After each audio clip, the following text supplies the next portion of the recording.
Hi everyone. This video will show you how the different types of the glycosidic bond can be formed and also how the naming of the glycosidic bond will work. So the first glycosidic bond is the alpha 1,4 glycosidic bond. Alpha 1,4.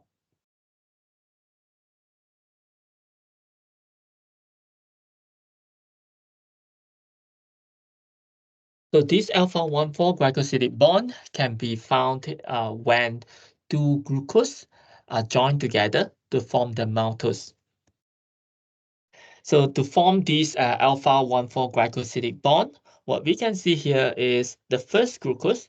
The first glucose at carbon number 1, they will donate the OH. And the second glucose at carbon number 4, carbon number 1, 2, 3, 4, yeah? At carbon number 4, their OH will donate the H. So by the donation of OH and the H, it will form the water molecule. So that's why this is considered as a dehydration synthesis. And after donating the OH and the H, this O will be connected to the carbon 1. So meaning that this bonding, this glycosidic bond, is basically the O that connecting the carbon number 4 and carbon number 1. So that's why carbon number 1, carbon number 4. Yeah, so that's why it is named as 1,4. It is named as 1,4 because it is connecting the carbon number 1 and carbon number 4. So why it is named as alpha? Well, it is because you can see the bonding is pointing downward, it's at the bottom plane. So that means that the first glucose, the first glucose, the OH is at the bottom. This glucose is an alpha glucose. It's an alpha glucose. Okay, so to make it simple, you can always refer with the first, with the first monosaccharide. So if the first monosaccharide is an alpha glucose, then the bonding will normally be alpha bonding. Okay. So that's why, you can see this bonding. It is from the alpha glucose. So even though the second monosaccharide, even though it is a beta glucose also, it doesn't matter. It won't affect the naming of the glycosidic bond. Yeah. So we only look at the first one. So the first one is alpha glucose. So that's why the bonding is alpha bonding. So overall, it is called alpha 1,4 glycosidic bond. Next, we will look at the beta. Yeah, the beta 1,4 glycosidic bond. Beta 1,4 glycosidic bond.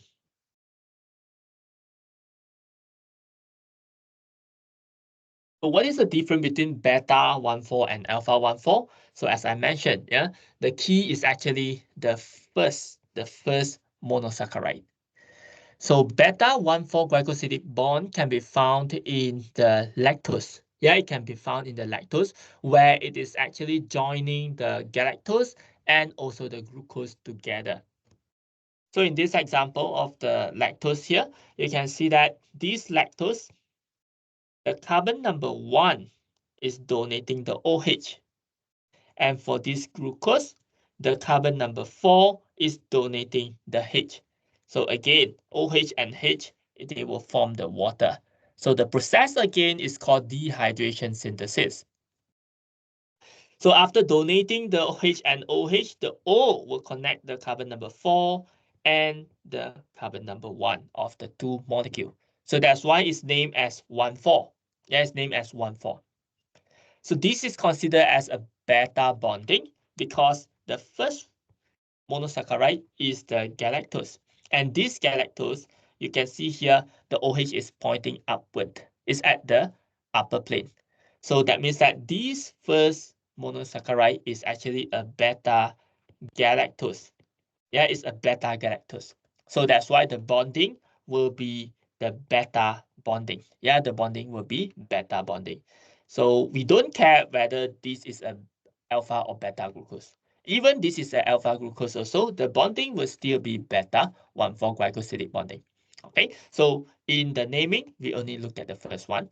So since this is a beta one, a beta galactose, so that's why the bonding is beta 1,4 glycosidic bond. Then next, we will look at the third type of the glycosidic bond, which is the alpha 1,2 glycosidic bond.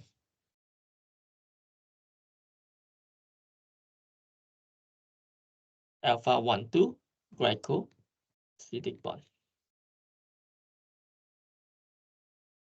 So alpha 1,2 glycosidic bond is found in the sucrose, where it is connecting the glucose and the fructose together. Okay, so I think a lot of the student will be confused with the flipping of the fructose. Yeah, the flipping of the fructose. Okay, so for a sucrose, it will be an alpha glucose plus beta fructose. Alpha glucose plus beta fructose. So the alpha glucose would be the first monosaccharide. Yeah, it would be the first monosaccharide. Okay, so now the actual arrangement of the molecule, the actual arrangement of the alpha glucose and the fructose to form the sucrose is supposed to be like this. It's supposed to be one on top, the alpha glucose on top, and the beta fructose at the bottom. Yeah, this is what occurs in nature, where there's no flipping. Yeah, where there's no flipping needed. So they are arranged in this way, actually. Okay, so what we can see here is that the carbon number one here, carbon number one, yeah, carbon number one, sorry, I shouldn't, so it is here, yeah, the carbon number one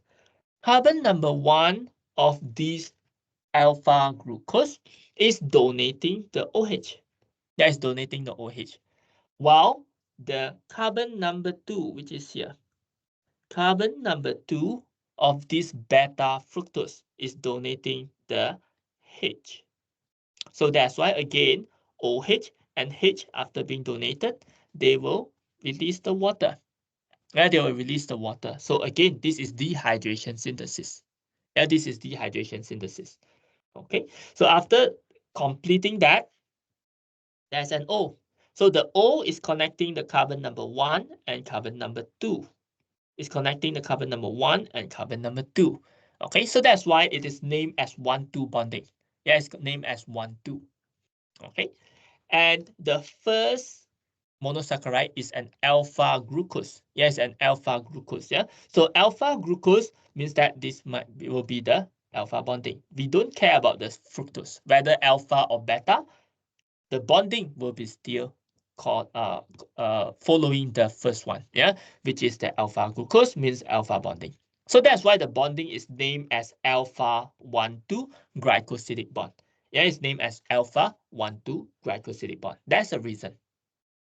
All right, but because to make it easy, to make it easier for presenting, okay, so that's why in a lot of the reference book and the note, you will see that they will put the fructose and the glucose side by side like this. Yeah, in order to make it side by side like this, these fructose have to be flipped. Yeah, it have to be flipped like this. Okay, so that means that this is a beta fructose. Yeah, beta fructose, that's why you can see at their anomeric carbon, the carbon number two, the OH group is on top. So that's why it's a beta fructose. Yeah, a beta fructose. So after being flipped, yeah, if you notice, carbon 2 OH is here. Carbon 5 is at a H, yeah, with a H here. Both also have CH2OH, CH2OH. Okay, both sides also CH2OH, yeah. So in order to flip it up and then become side by side, arrange side by side like this. So that's why, yeah, we flip from here to here. So after you flip, this CH2OH, yeah, CH2OH, carbon 1 is here. And the OH would be here. And after flip, CH2OH now at the bottom, and the H now will be on top. The H will be on top now. This is how it flips. Okay, so maybe this type of drawing is not able to show you the flipping easy or efficiently. So the flipping of the fructose in order to form the sucrose, will be shown in another video. Right, so as for now, as for this video, we will focus on how the formation of the bonding. So after the flipping, now the fructose will be arranged in this way. So this fructose, it is still the beta fructose. It's just that it's being flipped. And that's why it is arranged side by side like this. And to form the bonding, it is the same thing. Yeah, it is the same thing. The alpha glucose is going to donate the OH, and then the beta fructose is going to donate the H. So with that, these two is going to form the water molecule. Then this O will join to this carbon. So with that, that's why they join the carbon 1 and carbon 2. And since the first monosaccharide is the alpha glucose, so that's why it's called alpha 1,2 glycosidic bond. So this is what is shown in the lecture note, right? And this is what occurs in reality. So this would be the third type of the glycosidic bond. And lastly, we will go for the last type of the glycosidic bond, which is alpha 1,6 glycosidic bond. Alpha 1,6 glycosidic bond.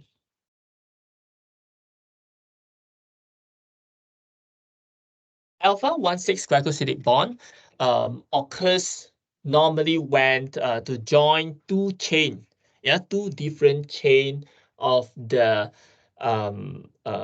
carbohydrate, two different chain of this glucose or galactose or whatever chain. So when they want to join the two chain together and form a branch, then they will use the alpha 1,6 glycosidic bond.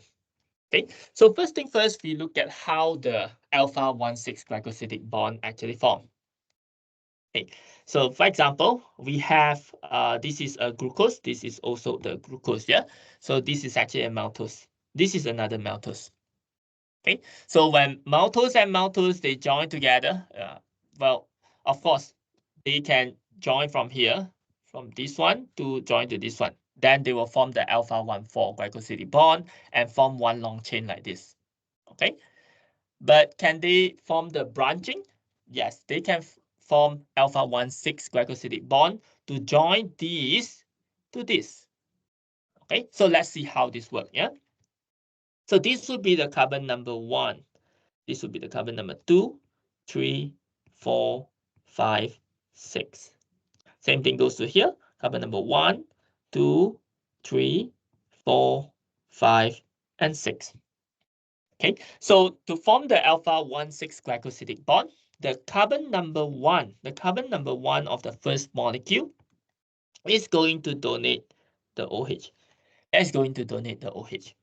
While the OH at the carbon number 6, which is here, that means the CH2OH here, the OH is going to donate only one H. Yeah, it's going to donate only one H. So that means that this OH and this H will join together and form one water molecule. Then same thing, the O here, the O will be joined to the carbon number 1. The O will be joining the carbon number 1 and the carbon number 6. So since the first carbohydrate here is alpha, you can see the OH is facing downward, right? So this is the alpha. So that's why it's alpha bonding. And it is connecting, the O is connecting the carbon number 1 and carbon number 6. So that's why it's called alpha 1,6 glycosidic bond. Yeah, that's the naming, why we name it like this. Okay, so with that, you form the bonding. So this bonding will be different from the alpha 1,4 because alpha 1,4 is connecting into a long chain like this. One chain only, they will only produce one chain. So this one, alpha 1,4, you can find it in the amylose. You can find it in amylose, yeah, another type of the starch. While this alpha 1,6 glycosidic bond, you will find it in amylopectin. When you have one chain of the, for example, this one, one chain of this starch, okay? Then you want to connect the second chain. Yeah, you want to connect the second chain together. Then this is how it can be. This is where the alpha-1,6 glycosidic bond can work here. So the key function of this alpha-1,6 glycosidic bond is basically to connect one chain to another chain. To connect one chain here to another chain and forming the branch. This will be the branch then. Yeah, this will be the branch of the starch. Yeah, so that's why, yep, they form the amylopectin. So in other words, we can say that amylose which contain only the straight chain, they only have one type of bonding, which is alpha-1,4 glycosidic bond. While amylopectin that have the branching, they will contain two types of bonding, which is alpha-1,4 glycosidic bond and also alpha-1,6 glycosidic bond for the branching. So with that, these would be all four types of the glycosidic bond.